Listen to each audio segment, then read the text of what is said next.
Welcome. My name is Mark Depew. We're back for our third session today with Andy Anderson. Good afternoon, Andy. Good afternoon. We've heard quite a bit of your story. Today is Friday, October 25th, 2019. As you recall, we finished off our last session talking about Andy's fight across northern France, finishing up at the Battle of Aachen. And Andy, you'd given me this map of the route that I wanted to have us take a quick look at here as you went through northern France as well with the 1st Infantry Division. And that map, this is the one here, that map has the route going just north of Paris and all the way up through the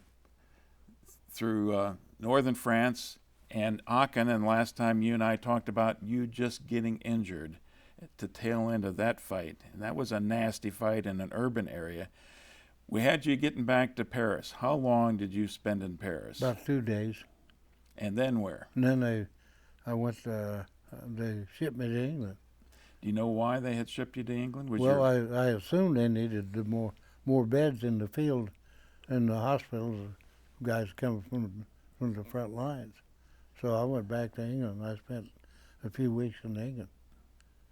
Do you know where in England? Yes. I went back to Dorset County, where we had trained. I was in the 125th General Hospital, and it was headquartered in Blandford, which had been our division headquarters when we were training there prior to the landing. Did you spend your whole time in the hospital? Did you have a convalescent leave of any type? No.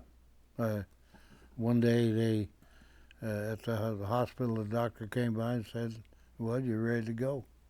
So that meant the next day I was shipped back to the harbor and back across the channel, and I went back to the Big Red One. So you took a ship across the channel, and how'd you get up to the front? On the Red Ball Express.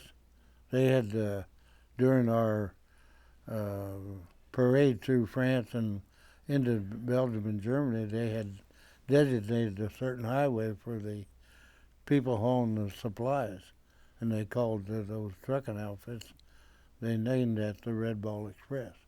They had one highway where the article that loaded trucks were going to the front, and then they had another highway going back to Le Havre for the empty stuff. So all of us guys, the group I was in anyway, they put us on one of the Red Ball Express trucks, and some of the guys were in different units than I was. Some were in different divisions. But as far as I know, all the guys in my group went back to original units. Really? Well, I wanted to ask you about that, but a couple questions beforehand. I knew that the Allies still had a shortage of harbors. They were still relying on some pretty makeshift harbors that they had at D-Day and then Le Havre, and that was where you went? Yes. The Red Ball Express, a lot of those trucking units were African-American troops. Yes. Did you have some of those driving you? Some of the drivers were, yes. Well, here's my opportunity to ask you what you thought about the segregated army at the time. I never thought about it. We fought with the guys that they sent us to use, and the other people did their job, and we tried to do our job. Now, you and I, when we first met, I was asking about, my understanding is the Army's policy at the time is they just sent the replacement back wherever they needed people, and even people who were coming out of the hospitals. But that was not your experience. Well, I think that's generally true, but the Big Red One, as far as I know, if you had been a member of that unit, any one of the units in the division, and wherever you went, if you could find your way back there, they took you back. No questions asked. And I just went back to the Red Ball Express guy let us off at battalion headquarters, and I went right back to my company. Is that the way you wanted it? Well, if I was going to take chances again, I'd rather be with the unit I knew something about. I don't blame you. What was the reaction of the guys when you arrived back to? Well, you've been loafing long enough. The time you got back to, GIs are famous for agitating each other. That was their way of saying they missed you, Yeah, Andy. that's it. Okay. And then, were they in combat at that time? Yes, Where were they at? they were right outside of Weymouth. Reims, France? Weymouth, Waimes. That was in the Ardennes. Okay.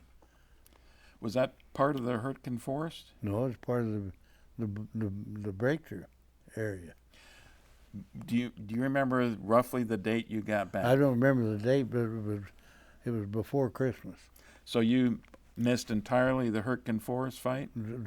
Except the yes, that tail end of it. Okay. What were the troops telling you about their fight in the Hurtgen It Forest? was a mess. Can you describe how they told the story? There was no safe place.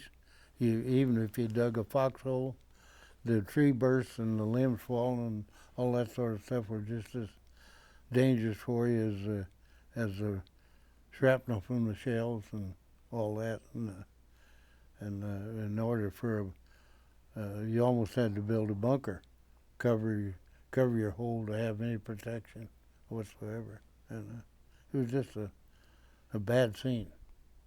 Yeah, my understanding of Hurtgen, there was just one division after another that was shuttled through there and got chewed up. Well, we always heard that we weren't the only ones that was getting bloodied. That there were 7 or 8 divisions, and they all got the same medicine we got.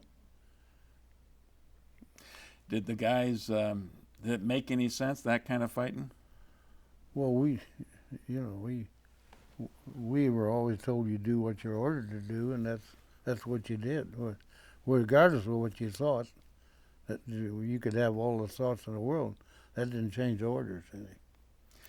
In other words, you didn't worry too much about the logic of the orders you were getting? No, because most GIs that I knew, they were instructed to take orders, and that's what you did.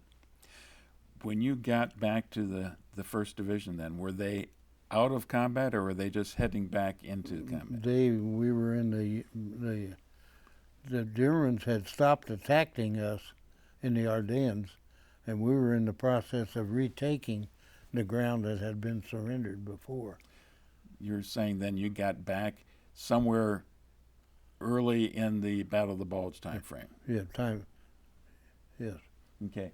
We've got a couple of maps here. I think we've got it right now. I've got a green circle for where the division was in the Hurtgen Forest, and then that larger blue circle, and if you can make that out, is the northern shoulder of the Bulge area. And we can go to the next map here. You can see that the 1st Division is right there holding that northern shoulder with a couple other divisions.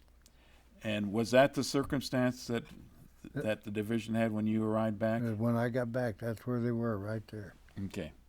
Well, tell me about what you remember about the Battle of the Bulge. Well, the only thing I can remember is that when the unit first outfit went there, the 16th, 18th, 26th, any of the roadways that ran through the area, each regiment straddled one of those roads, and then their object was to deny the Germans the use of any of those roads, and that's what they tried to do.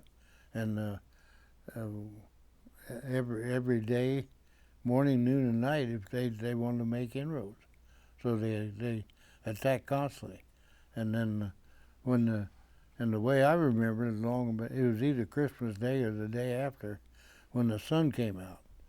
See, we controlled the air, and all during the Battle of the Bulge, the weather was so bad that there was no air activity, and the visibility was terrible. As soon as the sun came out, the Air Force came back to life, and we knew then the thing was going to be over. See, we were along my battalion was along a place called Elsenborn Ridge, and that's where we were when I joined the outfit. Was it the 25th, Christmas Day, when the Air Force finally was able to run some I'm missions? not sure whether it was that day or the next day, but I remember that everybody just was so glad to see the sun not only affect the Air Force, but at least you could see something. Was Christmas Day just another day in combat, or did you have a chance to do anything special to notify that? Well, the Army always bragged that everybody got a Christmas dinner. Well, I'm not sure we got the Christmas dinner at that time, but somewhere in that 24-hour period, we got the turkey and that sort of stuff. What we had described before, you went back to the very same section, was that correct? Mm-hmm. So you're back in removing mines and laying minefields? Well, that time we were trying to pick up what we had laid out, and of course the snow was on the ground, and it was kind of tedious. Tedious, I think it would be dangerous. Well, it was dangerous, and Did that look familiar? that looked very familiar, especially that scene where the guys are trying to get their food. See how they're dressed with their big overcoats on and all that. You probably had every stitch of clothing you could find on. Yes, that's right, and you're still cold. How about your feet, Andy? Well, I was lucky. I didn't have any. I always tried to carry an extra pair of socks somewhere in my equipment, and that paid off. How often would you have a chance to change your socks? Not just whenever you could. I've talked to some other veterans, a couple tankers, who had a serious case of trench foot because of that. It was kind of a common thing. Okay. Any other memories of that time frame? Because the battle lasted about a month. Well, I can remember that as soon as we moved out. See, one of the last days we were there, half of one of our squads got blown up in a minefield deal. We never knew whether one of the guys may have stepped on the mine, or maybe it had been booby trapped and we didn't find it. But anyway, we lost 4 guys and 2 wounded out of that squad that day. And were you there when that happened? I was on another mission with another bunch of guys. We heard the explosion. We just thought a shell had gone into the minefield, blew it up, but that wasn't the case. Well, that illustrates how dangerous the business was that you guys were in. Well, and the weather, we never knew whether the weather was going to affect the explosive or not. We always thought that it didn't, but who knows? During the Bulge, were you primarily in the mine laying business, or were you trying to find the German? All of that had been done when they first got there. Every opening where the Germans could drive a vehicle, they mined, and we put up concertina wire and booby trapped and all that sort of stuff. Especially the wire was in areas where they used people. Wire wouldn't stop vehicles. Would that be standard practice, even if you're in defense and not necessarily expecting an attack? Depend on what the defense was going to be. We didn't use that tactic very often, but if we knew we were going to be there for a period of time, we were expecting to get hit by armor. Yes, we did that. We mined and booby trapped and all that sort of stuff. You'd said that the Germans were attacking repeatedly. What kind of units are you talking about? Mostly infantry, armor, tanks, armored infantry. They had a lot of the same kinds of tactics we did. And you recall them using any Tiger tanks, the big monsters? Well, I saw my first big monster during that Bulge period. The other tanks I'd seen were the lesser type. That's a terrific sight to see a tank bearing down on you, and you got an M1 rifle or a carbine, and that's not a lot of protection. Do you remember how they were able to? I'm assuming they were able to stop that tank. Well, we were in the Bulge. We were fortunate. All of our division artillery was still a part of our unit, so we had good artillery protection. And we had also 2 or 3 tank destroyer outfits that were attached to us, and we used them too. and all of our infantry units, or most of them anyway, had guys with bazookas. When they got in tight, bazooka was a pretty handy thing. Did they have any bazookas in the headquarters section? Yes, we had them in our section. Did you ever have a chance to fire that? I never had a chance to fire at a tank. Now, you came into, your unit had armored personnel carriers as well, half-tracks? Mm-hmm. We had a half-track in my unit. Did you ever fire the 50 cal on that? I fired the 50 many times.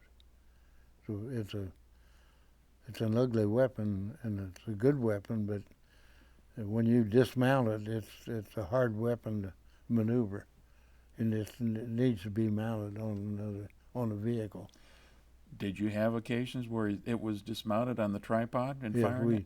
we used to, when we'd set up roadblocks sometimes, we'd dismount the thing and make it a part of the roadblock. But fortunately, the Germans never hit us when that was in use. What strikes me in listening to you talk about these things, you're an infantryman assigned to the headquarters company and the engineer. No, we had a platoon called the Ammunition Pioneer Platoon. Okay. And their responsibility was to handle all the explosives, the mine detector work, and the putting out the booby traps and flares and that. I guess my point is, though, there was plenty of times you were just acting like your average infantryman during all of this. Well, we were kind of like a spare part. If they needed extra people in certain areas, we were one of the first groups called on. Would you say that artillery support and the air support was what made the difference in that battle? Made all the difference. And the artillery was there supporting it the whole time, I would think. Yes. Okay. Any other stories you remember from that time frame? Well, I remember the weather was bad, cold, and you couldn't find a place where you had a fire. You were always cold. They weren't allowing you to have fires. Well, you had to have somewhere where you were protected. We used every building we could find and everything else to try to stay warm, but wasn't always available. When you say every building, were the citizens, the farmers, whoever had evacuated the area? Well, most of the civilians in the area we were in were all gone. And occupying those buildings was fair game? Fair game. Okay. Of course, the Germans, they wanted those buildings too. That's why they kept attacking us. And I'm sure a lot of them were damaged and destroyed during the battle. Practically all of them. Did you have any dealings with the Belgian people during the battle itself? Not really, because until the Germans withdrew, the Belgian people had disappeared. By the time you got into early January, then, was the 1st Division on the offensive again? Yes, we were on the offensive, and I remember we went back and reclaimed some of the territory not only that we'd had before, but other units had as well. And we crossed the Roer River in February, and headed for the Rhine. I know that you had a memory about crossing the Siegfried Line, and I don't know where in your timeline that occurred. Well, the Siegfried Line was, we got into our first Dragon's Teeth area. That's on the 12th of September. But that was between Eupen, Belgium, and Stolberg, Germany. That's I recall that vividly because Quentin Reynolds was an Associated Press writer and had written for the Tribune and the Sun. And he came around and was talking to the guys, and he wanted to know if there was any Illinois boy there. Well, there was another guy in my unit from Chicago, and I was from downstate. So he interviewed both of us guys, and he wanted to know where. He said, "Where in the hell is Oakford?" He said, "I've been all over Illinois and never heard of this place." So I said, "Well, if you've heard of Lincoln, New Salem, we're in that area." Anyway, he put that on the radio, on the Armed Forces radio, and a lady in that little village heard it on about 4 o'clock in the morning on the Armed Forces radio. And she went over and woke my dad up and said, they hadn't heard from me in weeks, and woke my dad up and said, Andy's in Germany, Andy's in Germany, so. Wow. You were kind of busy. You didn't have time to write letters about that. Not then. How often did you have a chance to write letters when you were in combat, or that just doesn't happen? It doesn't happen much. You just took whatever time was available, 5 minutes here, 5 minutes there, and they had these little email things. You could scribble a few sentences on it, and you never knew how much it was going to get through. They used to take a ridgeway and cut some of those words out, or black them out, but. I'm sure he and the rest of your sisters and brothers were heartily busy or worried about what was going on with you at the time. They had see, when I was wounded in October, you always somebody in the family always got a telegram if you were killed or you got wounded. So when I went to the hospital in Paris, I had my arm in a sling and I couldn't write. So there was a kid in the hospital there from my company. I asked him to write a note to my dad and say that I'd been wounded, and he'd get a telegram but not worry about it. I was all right. So he did. My dad kept that letter for years and years. I would hope he got the telegram before he got the letter. Do you know? I think he got the letter before he got the telegram. So much for the efficiency of the Army at the time. Well, at least I was hoping that that's the way it worked out. But even if it didn't, I didn't want the telegram to upset him. So most of the telegrams said on such and such a date, your son was wounded in action or something like that. And I don't think there was any more information in it than that. By the time in the late January, the Bulge is over, the American Army, the Brits are back on the offensive again, moving into Germany. What was your thought about the future of the war? Was it just a matter of time that you... Well, the average GI thought that the next line of resistance would be the Rhine River. Of course, we had to cross the Ruhr River first, but that was no big problem. Were you thinking that the Germans still had a lot of fight in them, or it was about over? No, we were convinced, or at least in our unit, we were convinced that the Germans were on their last legs. Okay. So you said the unit crossed the Ruhr in February? In February. And then obviously moving towards the Rhine, which is deeper into Germany. Deeper into Germany. Where did the unit cross the Rhine? We crossed on the Remagen Bridge that had been captured by another unit. I think it was several days after that, because the way it appeared to us, the higher echelon thought that they ought to get everybody across the Rhine as quick as they could, because that bridge was not too stable, and the Germans were still trying to knock it out. So I think we crossed about the 16th or 17th of March, and a few days later the bridge did collapse. But while we were crossing on that bridge, the engineers were already putting in a pontoon bridge. They were already constructing another bridge in case that did collapse. Was the resistance you were getting still pretty stiff? For a couple of days, but every unit seemed to me like they took roadways, and beyond the area where we were was the Ruhr Valley, and the way we were told, our objective was to go to make another circle, and cut off the Ruhr Valley like we had done at Mons, Belgium, in the Falaise Gap, and that's what we were doing when I got wounded the second time. Okay, I'm going to get to the wound here pretty quickly, but it sounds like you were trying to circle a major pocket of German resistance, or was that because that area of Germany is also the highly industrialized Highly part. industrial, and I guess they figured if they cut that off, they'd strangle them, Was the unit starting to see lots of surrenders then by that time? Sometimes. How did you see some of those POWs? Yes. Describe them. Some of them were young, some of them were old. Most of the good units had been massacred or destroyed or been butchered up, where they had been taken in older soldiers and taken what we call rear echelon troops and made infantry units out of them. Some of them were good-looking soldiers, and some of them were just kind of a mess. What was your feeling about them? Well, our feeling was that we wanted to get this thing over with so we'd come home. No sympathy then? No sympathy, because by this time everybody'd heard about the atrocities, and especially the ones that had been killed at St. Vincent, and so there wasn't a lot of sympathy right then.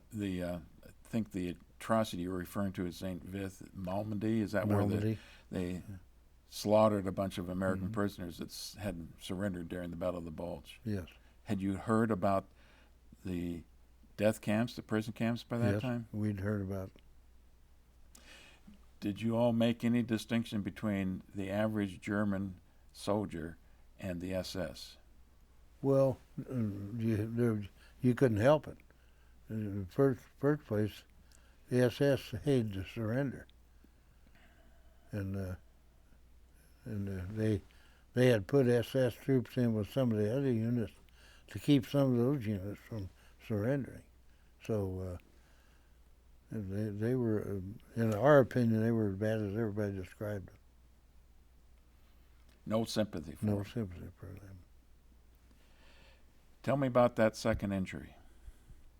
Well, we were picking up a mine. A roadway had been mined, and we had picked up through the detector, and we were trying to clear the thing out.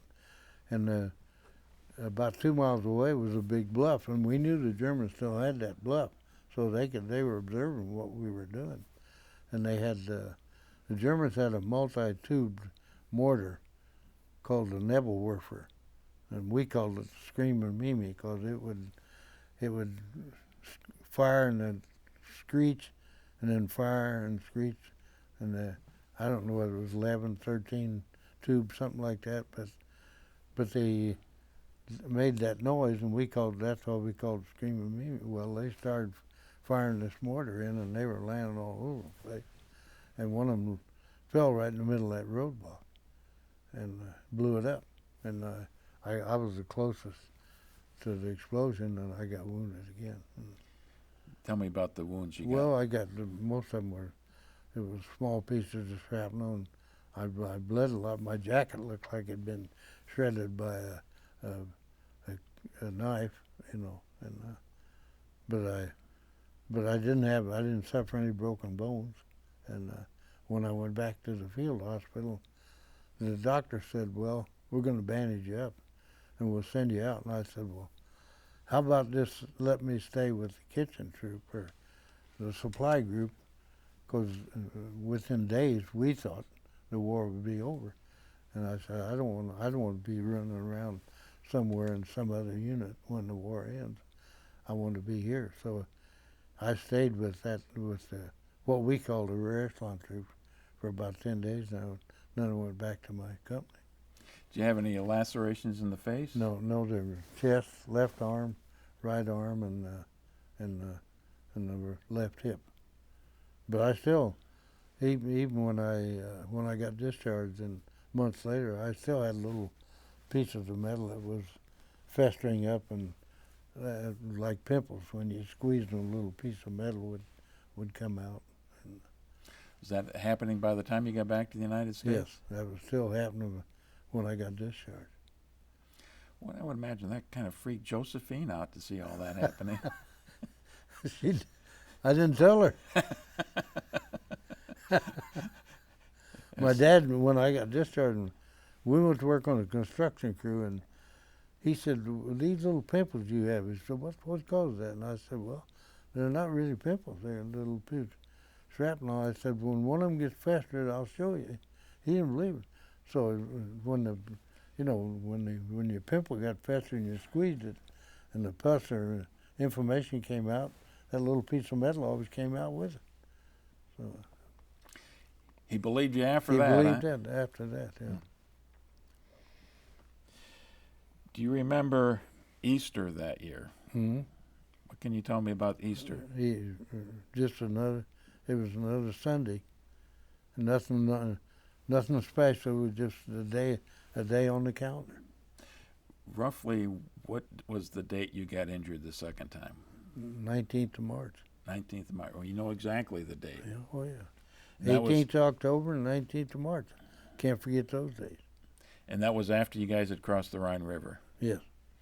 So truly, the war is only going to last for a couple more months. Well, we thought it could happen any day, and but we got sent into an area called the Harz Mountains, because somehow the word had got around that a lot of the big wheels in the German army were going to hide in these mountains to try to escape the war criminal trials that was going to come afterwards. Was that still in northern Germany? That was, I don't know where it was really on the map.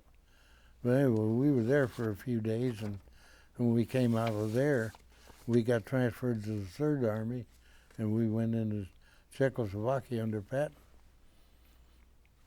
Now, you're down there in the trenches. Were you aware that you're now in the Third Army with Patton? Oh yeah, everybody, they had to make that announcement. He had that kind of reputation. Well, he had, yeah. The GI's favorite expression was his guts and everybody else's blood. I think you'd mentioned that before. So what was your feeling? Were you guys happy to be part of the Third, or? It didn't make any difference. We were convinced the war was going to end soon, which it did. When you were in the Harz Mountains, and you said that was an area there's a lot of German generals. Did you see any of them? Yeah, we captured one. I was on a patrol with 2 or 3 other guys, and this guy came out of the woods with he had a big old overcoat on that looked like he was a homeless guy, a bum, but there was a Oberlieutenant with him and another guy. So I was telling one of the guys, I said, this can't be right. This has to be somebody. That lieutenant wouldn't be with him. And we didn't, and he had a beautiful watch on. And this one of the squad members said, I'm getting that watch. So he tried to get the watch off him, and the guy kept resisting. And he wanted to shoot him, and I said, no, we're not shooting anybody today. And but anyway, when we get back to company and we turn these prisoners over, he's screaming his head off. The guy he had understood every word we said. He could speak perfect English, and he wanted his mother had given him that watch when he was a young man, and he didn't want that watch. And he was screaming about he needed to talk to the commanding officer, and finally the battalion commander came down, and the general says, I can recognize every one of those guys who was in that patrol, and they called the sergeant Sergeant Andy. So the battalion commander called me in, and he said, you know anything about this watch? And I said, yeah, the guy got the watch. I wouldn't lie for him. He said, well, can you get it back? I said, I don't know. I'll try. So I went to Harris, and I said, you know, it might be the best thing to just give up the watch and give it back to the guy. And he didn't want to do it. He said, these guys have murdered, raped, and slaughtered people all over the continent. And he said, that watch is not going to hurt. So finally he gave it up and we took it back. And the general calmed down. But he was what we called lieutenant general. What his capacity had been, I don't know. But the intelligence took him, and that was it. That's a 3-star general. That's pretty high rank. Well, I'm sure there were others that were in that same capacity. But the amazing part was that all this time I'm talking to these guys in my squad, and they're talking to me, and then we're talking about that watch, and he wanted to shoot him, and he understood every word we said. And he told the battalion commander, said they called this guy Sergeant Andy, so I was a marked character. Were you surprised? It sounds like he still had that arrogance that goes along with being a senior officer. Oh yeah, yeah. Well, I think that's the way they were trained, and that's the way they lived. Okay. Well, we've got you in towards the end of the war. As I understand, it was May 7th that the division was transferred to Patton's Third Army. So no, we were about May the 1st. We were transferred, and then we moved into Czechoslovakia. Do you remember April 12th? It might have been a day or two afterwards, hearing the news about President Roosevelt dying. Yes. Tell me about that. Well, I think most of the guys were sad to hear that the president had died, and no one knew Truman. The incoming president, nobody knew anything about him except that he was a veteran of World War One. So that seemed to satisfy all the guys in my unit. Well, at least the guy knows what war is all about. It's an interesting attitude to take at that time. Sure. It's certainly understandable. Yeah. You found out a lot more about President Truman the next few years, didn't you? Most certainly. And May 7th is the day the Germans surrendered. Do you remember that day? Well, we had, about a day or so ahead of that, we had met the Russians. I think when we crossed the line in Czechoslovakia, nobody ever knew what our orders were, but we always figured that you go east, you either run out of the Germans or you run into the Russians. Well, we had begun to pick up units, German units, who were wanting to surrender to us rather than be taken over by the Russians. So, but we had met the Russians a couple of days ahead of that, so we knew it had to happen. Did you personally meet some Russians? Oh yeah. Tell me about that experience. Well, it wasn't something that we were not impressed, and I'm not bad mouthing their military and that sort of thing, but all they wanted was our clothes and our weapons. You know, we had decent uniforms and we had weapons that worked. Some of these guys were barefooted, and that was just the way it was. So we were not impressed with them, and our officers were less impressed because they figured after we were together with them for a day or two we'd have fights, and it probably would have turned into that. But as soon as they declared the armistice and signed the papers, then we separated the units, and they had their territory and we had ours. Did you have to withdraw based on where those lines had been drawn on the map? Well, we did. We stayed in our own area there for about 10, 12 days, and then we moved back to Germany because they'd already decided that the 1st Division was going to be in the Army of Occupation. And then they had already tried to thin out the guys that were going home and the guys that were going to stay. Mm-hmm. We got a picture up here. You and one of your friends. That's the guy. That's the other guy from. There's a guy named Carlson. We called him Swede Carlson. The other guy from Illinois. Yes. Whose flag was that? Well, we got it off one of the units that had surrendered. It's typical at this time. GIs start looking for souvenirs. Were you yeah. one of those? Well, I brought home 3 guns when I came home. What kind of weapons did you bring Well, back? I brought home a Belgian 38 that looked like R-45, and a little German 32 that could fit in the shoulder holster, and a little pocket double-barrel Derringer. I got that off that general in the Harz Mountains. So you got a little bit of something from the general as well. Well, he didn't raise any cane about the gun because that's a weapon of war. That wasn't going to help him anymore. That wasn't going to help him anymore. Typical then that everybody's grabbing something to send back home? And for a while, you could get by with sending stuff home, and then they begin to tighten up about it. So I brought the one gun home with me, and I sent the other 2 with another guy, one of my squad members from Boston, and he sent them to my home address from there.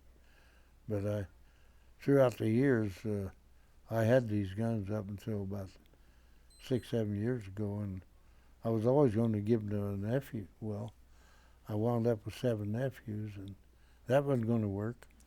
So I finally decided at the Cantina Museum in West Chicago, I gave them to them. Yeah. Been to that museum several times. It's quite a place. Especially for the big Red One guys. I understand there was some kind of a Medal of Honor ceremony the First Division had. Does that bring back any memory? Well, when we were in Czechoslovakia, we one of our last guys to get the Medal of Honor, they presented him the medal, and we had a division parade. And when the Medal of Honor gets to march on the right-hand side of all the brass on the passing review, and we had that parade, and then Patton came and reviewed the troops. And memorable experience for you? oh yeah, it was. Okay, the surrender for the Germans is on May 7th. I think the Russians call it May 8th because we can't agree on anything. But how long was it before you thought, well, when do I get to go home? I was already thinking about it before that. Tell me about the point system. Well, they devised a point system where they had started. I didn't know this, but some of the guys had been rotating home as far back as February. And they had started this point system that for every month you served, you got a point. For every month you served overseas, you got an additional point. For each medal, you got 5 points. And for each battle star, you got 5 points. So they ended up in a hurry for some of these guys, especially guys that had landed in North Africa. Some of these guys had 140, 150 points. I know I had mine up, and I had 101 the day the war was over, and I couldn't even get on the list. Wow. Battle stars. What were the battles that you saw action in then? Well, I got a battle star for Sicily, and then there was 5 stars on the continent, and I got all 5 of those. Normandy? Northern France, Germany, Central Europe, whatever. They're all designated by things, by dates. And, okay. You're on occupation duty now for a while. I'd like to have you describe that experience for me. Well, when we went back to Germany, we went back to Bamberg. Well, they had decided Bamberg was going to be one of the regular stations where the 16th people were going to stay. Well, they kept getting new people in because they kept sending people out. Well, finally they got down on July the 4th. They came around and said, all the guys that meet the point requirement are going. Those that don't meet the point requirement, they're not going to stay. We're shipping them to the 395 Infantry. And I was in that group. So I went to the 395 of the 99th Division. 99th Division? Yes. What they had decided that they would take the high point men from about 8 other divisions. They couldn't meet the 75 requirement or so forth, and to gather them in the division, 99th, send the division home, and then when they get home, they disbanded the division. That's what happened. So I came home in September and landed at Newport News, and when everybody got situated and they got orders to where they were going to be discharged, they disbanded the 99th Division. I don't want to get there quite that quickly. You're on occupation duty. You say it was July when you got transferred to the 99th Division? Yes. The war in Pacific is still going on. They're still planning that they're going to have to invade Japan itself. Yes. But they had decided certain divisions were going to be in that mode, but our division wasn't one, the 99th wasn't one. They had... Neither the 1st or the 99th? Yeah. Okay.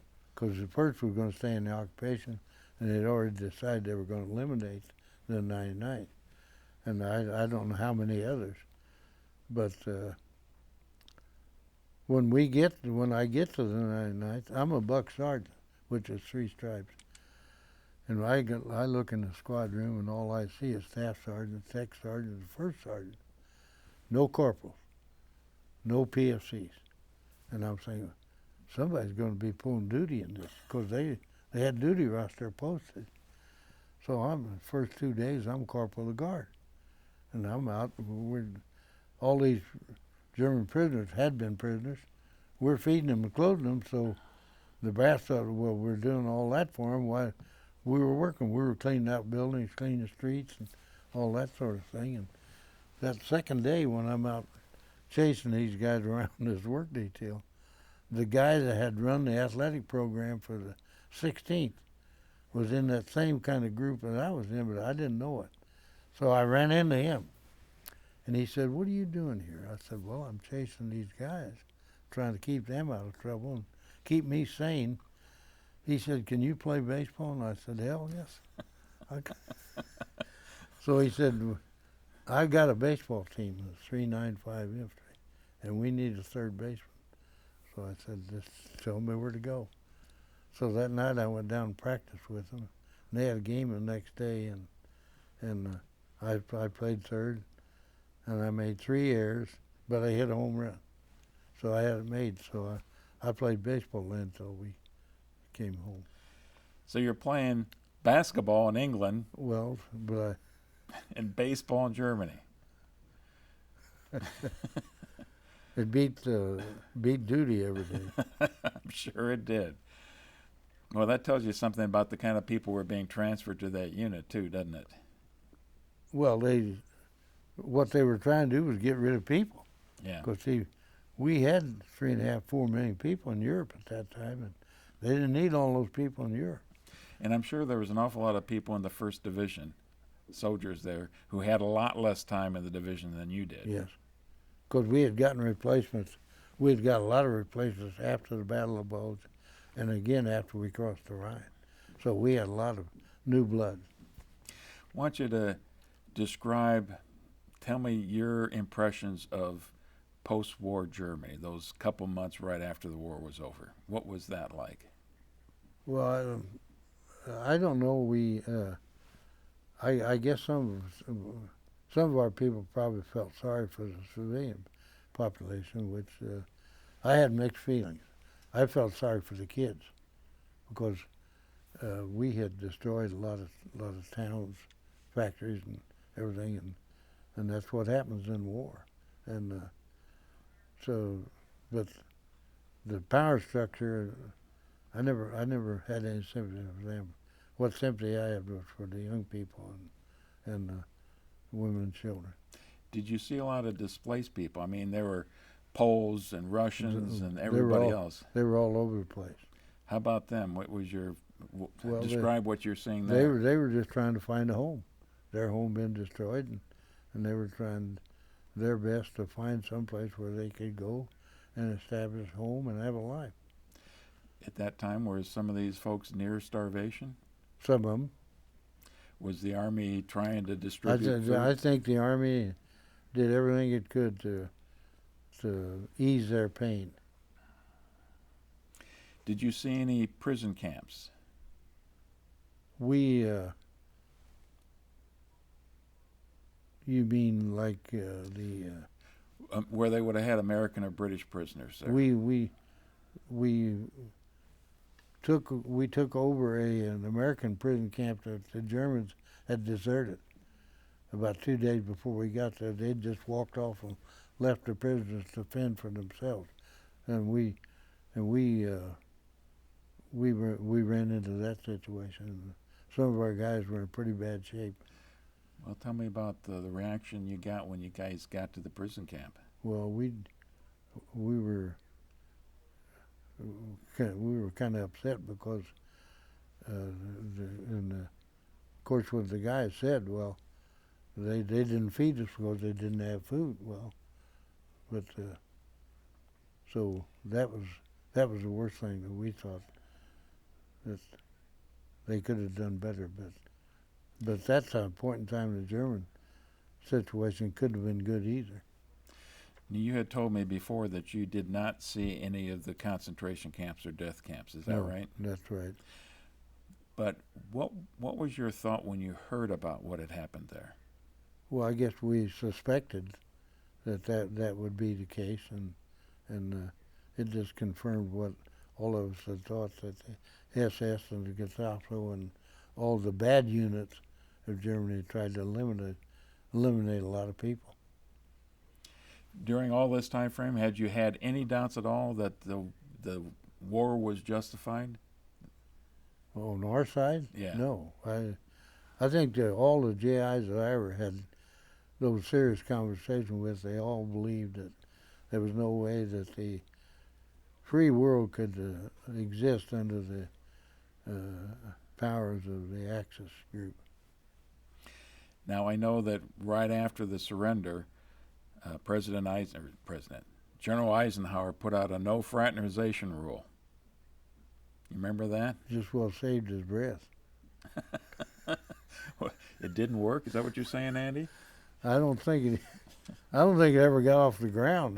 That's just my opinion. Because we're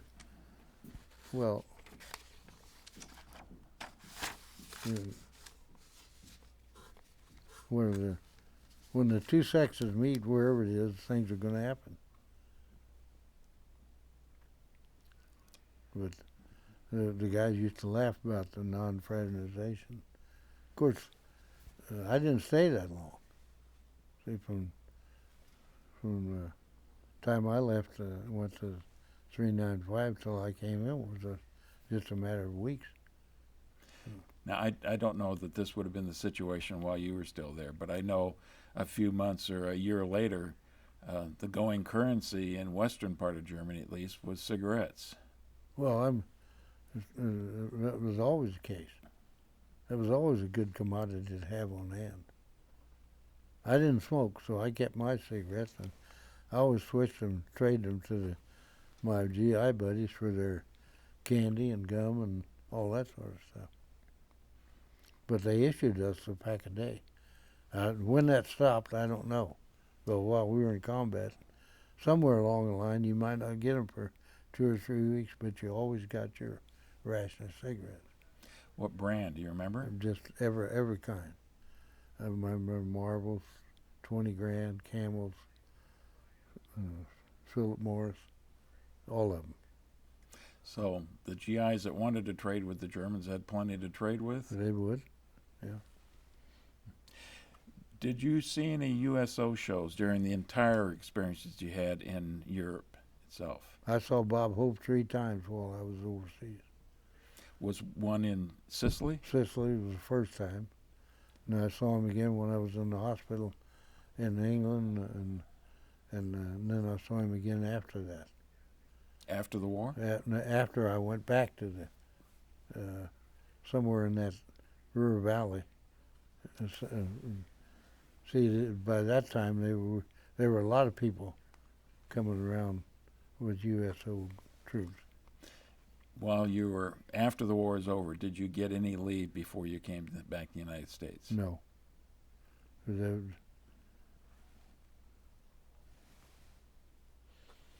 When I got back, I got into Fort Sheridan, and the guy said, "Have you had a furlough?" And I said, "What's that?" He said, "Well, we can't discharge you for a week or so, so we're going to send you home on a delay en route," which is the zip terminology, which you got paid for, which didn't affect your furlough time. So that's what happened. So I'm going to test your memory here with this next question. Can you remember any especially funny moments while you were in Europe for those couple years? Humorous incidents? Oh yeah, several. But we used to try to agitate each other, and we had a lieutenant colonel that was kind of famous for his language, and every sentence he started out with BS, and so that became his nickname, BS Horner. So, and while we were in England, we trained at a place called Slapton Sands for landings, for the real landing. And while we were there, all the battalions served the same mess hall. So you had staggered times where the companies went to eat. And I was with a group of guys in my company. We were heading toward the mess hall, and here come this Jeep, and the colonel was in the Jeep, and all the guys saluted him except me, and I didn't salute. I was on the inside, and figured he'd never see me. Well, all of a sudden the brakes went on, and he backed up and jumped out of that, and then he used that famous expression, "Who in the hell didn't salute me?" And he started a rampage, and I thought, well, he's going to tear all these other guys up. So I stepped forward and said, "It was me, sir." And then he gave me a lecture, and wanted to know why in the hell. I said, well, I didn't see him, and so he continued that lecture. I swore if he'd had a gun, he'd have shot me. He was that. But anyway, he finally went on. Then after the war is over, I'm in Bamberg, and I'm going down the street with 2 or 3 other guys. Here he comes, and he, strutting like a big peacock, and he had the swagger stick carrying it. So I gave him a highball, and he started to walk by, and all of a sudden he stopped and he said, "Aren't you?" He started to say, "Aren't you the?" I said, "Yes, sir. I'm the guy that did not salute you," and slapped his hand. And he saw my stripe and he said, "How in the hell did you ever get to me?" So I said, "Sir, it's called just like you. It's called survivability." So he laughed and went off. I thought, boy, what? By this time he's a full colonel, wanting to be a general, which he later became. That's a good story. Oh. That one came back and almost bit you again. Oh, yeah. Well, but I could laugh that time, because whatever he could do to me, it wasn't going to hurt me then. Yeah. What are you going to do, put me in the Army? Yeah, keep me from going home, I guess. August 6th and August 9th, those are the 2 days that in the Pacific Theater they dropped the atomic bombs. Mm-hmm. What was your reaction hearing that news? Personally, I was glad that Truman had guts enough to do it, because whereas in our war, the civilian population didn't fight, but I don't think that'd been true with the Japanese. We'd invade every household on that island would have been defended, I'm sure. So I was glad that, even though it did kill a lot of innocent people, it saved a lot of lives. Have you had any reason to doubt that decision in the decades after that? Never. I never doubted it. You're probably aware of the controversy that exists now about that decision. Oh, yeah. Okay. And I think you mentioned before, was it September 10th? That was the magic day to getting shipped home? Well, I got on the boat in Marseille on the 10th, and I landed in Newport News on the 20th of September. A little different trip going back the other direction across the ocean? Yeah, we knew happy days were ahead. Now, the other times you told me you gambled a little bit. Was there any gambling on that trip? Oh, always. Anytime guys get together with money and know where to spend it, they're going to gamble. And then from Newport News, how did you get back to Illinois? I came by train. See, when you got your paperwork at Newport News, everybody there was in the same boat. They were being sent home for discharge, or the opportunity to resign if they wanted to. But all the guys were going to sign over. You usually did it in Europe. So I had 3 chances where I could be discharged. One of them was Camp Atterbury, which is in Annapolis, Jefferson Barracks, which is St. Louis, and Fort Sheridan, which was Chicago. Since I had an interest in Chicago, I chose Fort Sheridan. And your interest in Chicago? Was a young lady. How many letters do you think you had received from Josephine while you were overseas? I don't know. I never thought about adding them up, but at least... About once a week? Oh, at least once a week. It's a lot of letters. A lot of letters, yeah. For a young lady who you had met twice, right? I met her. I knew her 2 days before I went to North Africa. And how different was the relationship that had formed between the two of you when you got back and landed at Virginia? Well, by that time we had corresponded quite frequently, and so I felt like that I knew a lot more about her, and I'm sure she'd drawn different opinions about me in that time frame too. But I wanted to know if that young lady was still the one that I thought about all the time when I was overseas, and she was. Had there been any mention in any of these letters about marriage? No, no. Okay.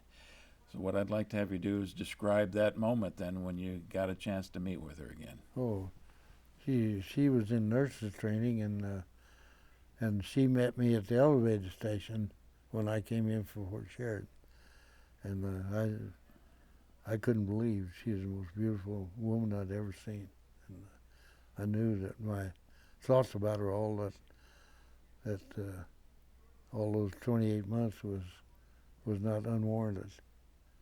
We got a picture of the two of you together up there. Yeah, and a couple of days after that we took that picture in Chicago, the one on my right, and the other two guys, the one on the furthest to the right is the Swede Carlson. The other guy was a guy named Milton Pepper who was in our unit, but I don't know what squad he was in.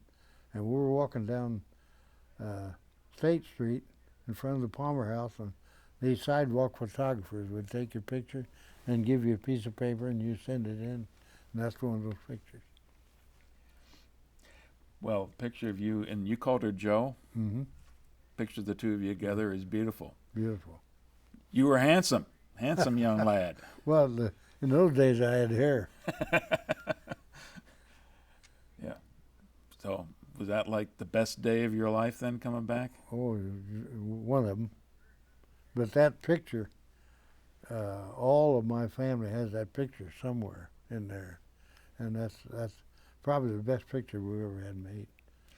How long after you got back did the subject of marriage come up between the two of you? A year or so, but she was in nurses training, and while you're in that time frame, if you're in training and you got married while you're training, they kicked you out, and she wanted to get that nursing degree, so we did not talk about it and she finally got out in the early part of '48, and then '49 we got married.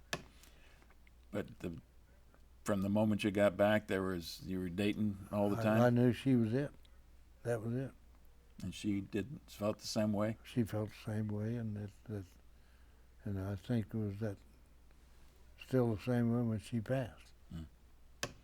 And when did she pass away? In April of '96. She's been gone 23 years. Mm. No. Okay. What did you do then when you came back home? I did a lot of things. I worked in construction. I ran a store. I umpired minor league baseball 3 years, and I finally went to. My dad and I started cutting raw timber for sawmill by contract. We were some of the first guys to have chainsaws for that kind of work, and we did that for a couple of years. And I worked at Pillsbury Mill, and while I was at Pillsbury, that's here in Springfield? Here in Springfield. One day I was in the lobby of the post office, and they had a sign up that the examination was open, and there had been some guys that had been at Pillsbury that had gone to the post office. Some had gone to the police department. I thought, well, why don't I take the exam and see what happens? So I took the exam, and within a year, my name came up, and I went to the post office, and I retired from there. How many years? 30 years. It's a good career by anybody's stretch.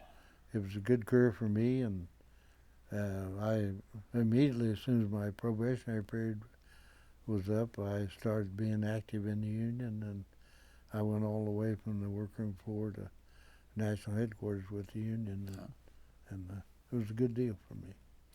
Did you use the GI Bill benefits? I used the GI Bill to go to umpire school and to buy the equipment, and I used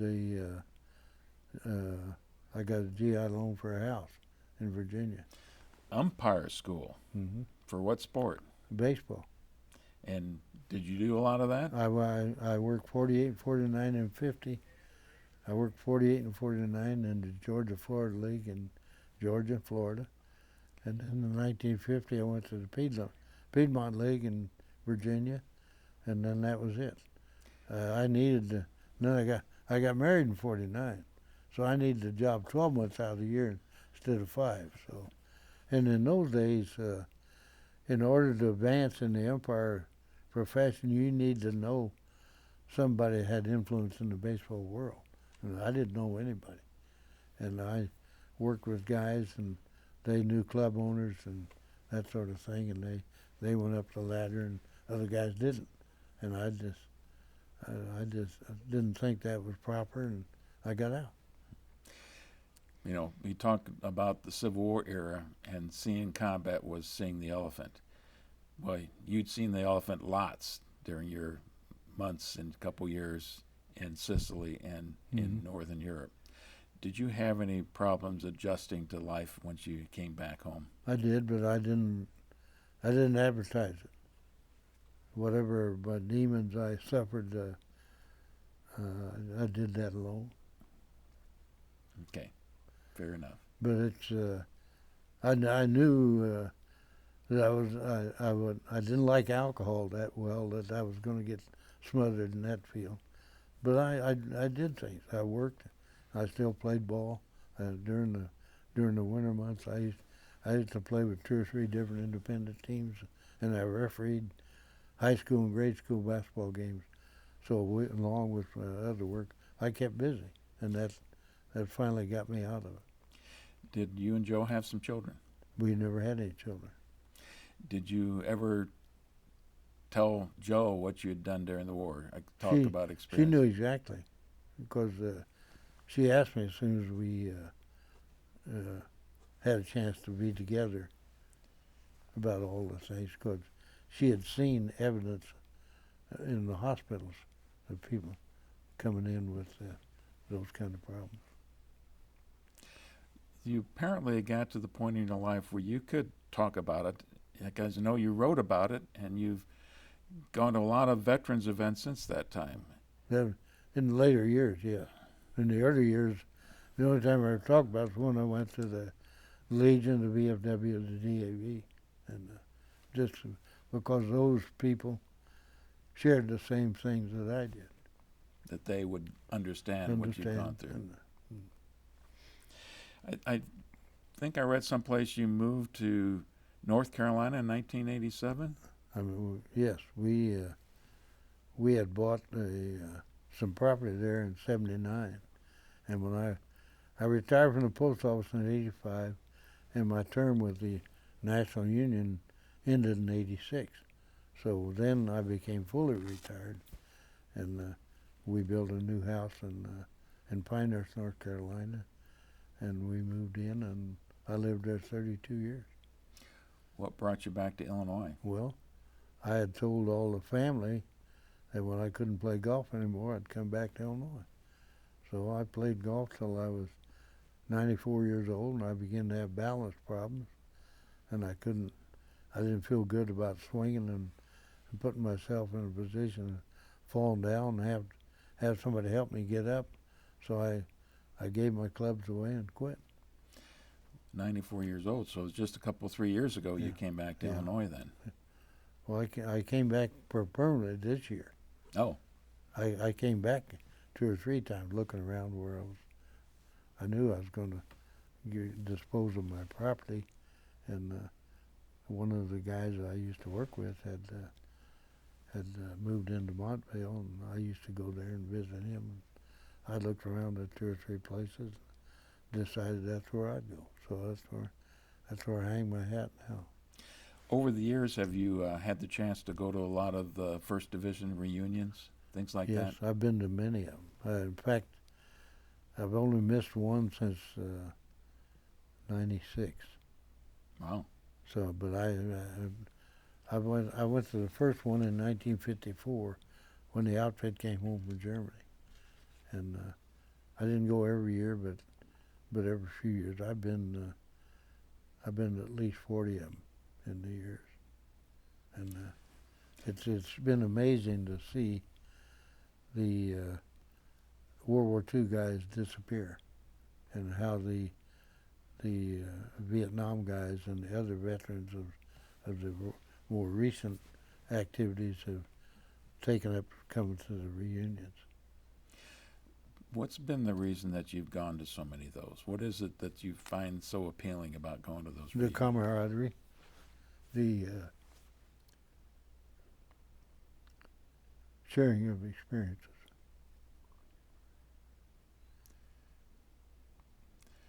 Because there's really nothing to replace that, is there? No. Andy, I understand you've been to quite a few of these commemorations at Normandy for D-Day as well. Yes, I've been there 7 times since the actual landing, but the first I went back to the 25th anniversary. That time I went with all the people that went in our group were all First Division people, either veterans or children of veterans, and so then at the 50th anniversary, I went back again, and that was until the 75th. That was the biggest one of all of them. Was President Clinton president Clinton at that time? was there. Both he spoke at Utah and Omaha Beach both. Did you get to meet any of the dignitaries when you were there? I did not. I met some of the dignitaries that had known in World War II, like some of our leaders that were still around at the 50th. But at the 75th, I got to meet both President Macron of France and also our president, President Trump. Now, we've got a picture here. You and I talked before we came over here because I thought maybe you were in this picture. And you explained that you weren't. Where are you in relation to the the way picture? that picture is facing us, at my right, that guy with his hands folded, I'm about 3 people to his left Okay. in that same row. So as far as we're looking at the picture, you'd be off to the right in the picture. Yes, that's right. Okay. Now the picture was shown on Good Morning America, showed a different shot that the same view, only it took in a wider view to the right, and one of my nieces took a shot off of that TV, and she's got a good picture with me with this cap on, showing up just like I'm curious, for the 50th and especially the 75th, was there somebody contacting you and said, hey, we want you to come to this? Well, I was the Big Red One was still active in the thing at the 50th, but they had no, as far as I know, except for sending people to represent the unit over there. They had no special deal, but I had the invitation to go from the museum in New Orleans and the Memorial Foundation in Washington D.C. and the guy that I had toured with the other 3 or 4 times I'd gone to Normandy. So he put together a package, and I went with him. That's an expensive proposition to be going to all these things. Did somebody help you with that expense? Not until the last time. 75th. Yeah, 75th was my nephew went with me, and the package deal included me and an escort. I wanted to ask you about a couple other things that are related to your military service. Were you involved at all with the creation of the World War II memorial here in Springfield? No, just I probably donated some cash along the line, but I went to the ceremony when they had some of the programs, because as I explained to you earlier, there used to be a guy who lived in Elkhart from the 18th Infantry, and we used to get together and always when at one of these deals, when word got around that somebody who was there that landed at Normandy, they always got somebody wanting to stick a microphone in front of you. So that always happened. And I understand you got to attend, was it the opening ceremony for the World War II Museum in New Orleans? Yes. Tell me about that experience. Well, They had started to advertise months prior to this date, so I made arrangements to go, but I did that on my own. Would have been a big thing. You rowed on a Higgins boat into Omaha Beach on June 6th, and that's where they built the Higgins boats. Yeah, and Ambrose first wrote about the Higgins boats and the landing. He wrote a bunch of books about World War II, D-Day, and the whole works. I understand you got to meet some special people when you were down there. I got to meet Ambrose, and I got to meet Tom Brokaw. I got to meet and visit with Tom Hanks and Spielberg. And the best part of all of it was that anybody that had made a landing had a special badge, that you had access to all the activities on the house. And they had a special deal for all those people that they had a conference with Ambrose and Brokaw and Spielberg and Hanks and 9 Medal of Honor winners, and we sat around a conference room and talked just like you and I are talking. And it was a great experience. Well, all those guys you talk about are in awe of your generation and what you guys accomplished. Well, those of us that left are just lucky old men. That's the way you look at it? That's the way I look at it. You consider yourself a hero? No, that's for other people. My opinion's always been the heroes are buried over there. The guys you left behind. Yeah. How about the honor flight? Did you have a chance to go on one of those? No, I didn't go because when they had the grand opening in Washington, D.C., I was one of the random selection guys that was sent to represent the Big Red One. So I had access through that avenue, and there was 40 other guys that were in that same category. Well, I bet that was a special day, too. It was a special day. We had a special section out in front of and we got recognition and that sort of thing. And then a couple of years after that, we had a reunion there, and I went back to the reunion and had a chance to do it all over again. So when my name came up on the honor flight, I just passed that off to someone else. Did you have a chance to go to any of the other memorials, Vietnam or Korea? I've been to all the monuments. Did they do justice to World War II in your memorial? I think so. I think it's appropriate, very appropriate. Any thoughts about the Vietnam and the Korean War veterans? Well, actually, the Korean War veteran is a true the monument that how they display that monument is actually the way the infantry fought a war, and that's to me that's right on target. The etchings in that, I think it's black stone. That's on the Vietnam Wall. Well, I think aren't there 19 etchings of soldiers Yeah. that are walking on patrol? Yeah. On patrol, yeah. And that's the way I remember it. Okay. I understand also that you got the French Legion of Merit. Yeah, in 2014. 2014. Okay. And what was... Well, the French finally got around to, I shouldn't say finally, I think they began to realize that a lot of the guys that helped liberate France were disappearing. And so I was in a group of 14 that they took to Raleigh, North Carolina, gave us the Legion of Merit honor, and it's a nice, pretty medal. And I also got one from Luxembourg, a silver medal given by the veterans of Luxembourg. When you go back to Normandy especially, I would assume you get to meet or encounter some French people there as well. Mm-hmm. What are they telling you? Well, they're still grateful. the people in Normandy will never forget the Americans. Now, other parts of France, I'm not so sure about that kind of loyalty, but the people in Normandy will never forget it.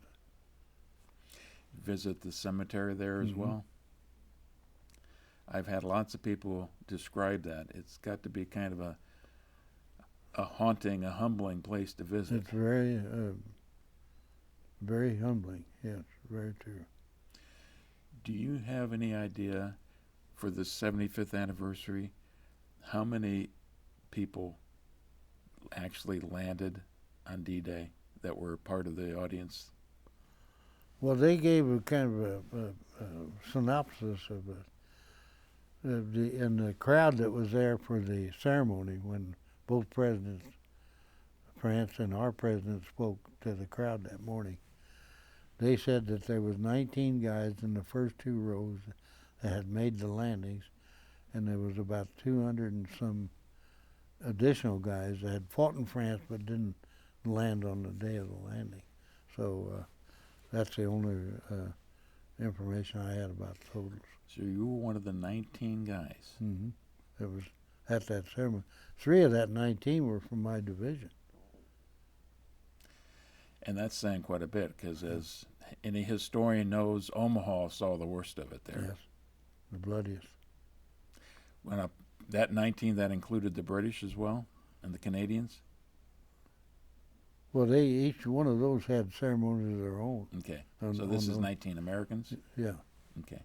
See, all that was at Omaha was, as far as I know, were all Americans. Mm-hmm. And one of the ironic things was that they had current military people there, and there was some guys there from the Big Red One, and my 2 buddies and I, they were doing everything they could try to make us comfortable, and they'd say, well, the FBI guys that guard the president, they don't give us orders. I'm almost embarrassed to say this, but I feel better now that I know that you've only been back in Illinois for a couple years. As you know, I gave a presentation on D-Day. I think it was May 31st. It was 1 week out from from the actual event itself. And that's how I found out that you were even out there, that you had a story to be told. Why did you decide to go to that presentation? Well, I always had an interest in. See, even though you're a fighting man, and there's always other things involved in how you get there and how you exist.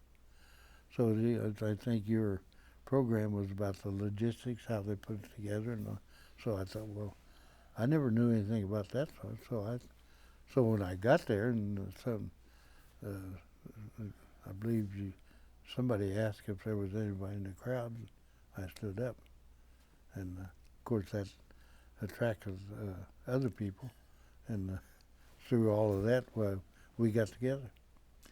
Well, I'm thrilled to have a chance that we had that opportunity to do it. Just a couple more questions, and then we'll close this up.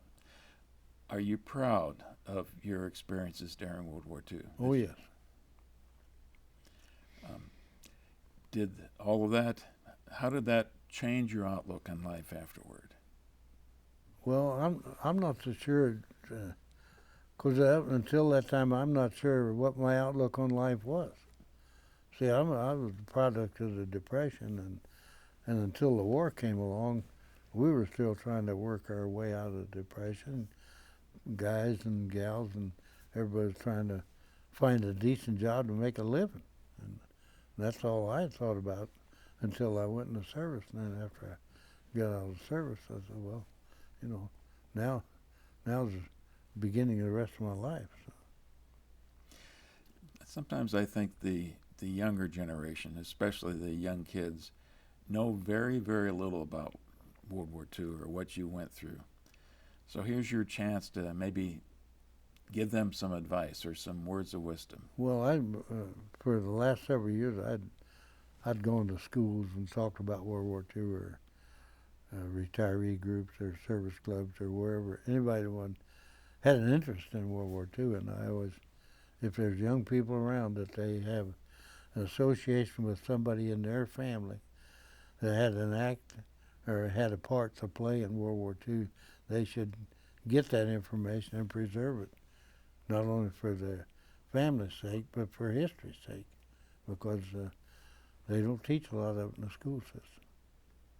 And I think that's a mistake too, but that's just my opinion. Any final words for us, Andy? Well, I'm just a lucky old man to be around, and I'm grateful for every day of my life. And Andy, I'm lucky and very privileged that I've had a chance to meet with you and sit down and hear your stories firsthand. So It's been my pleasure. thank you very much. And thank you for being with us.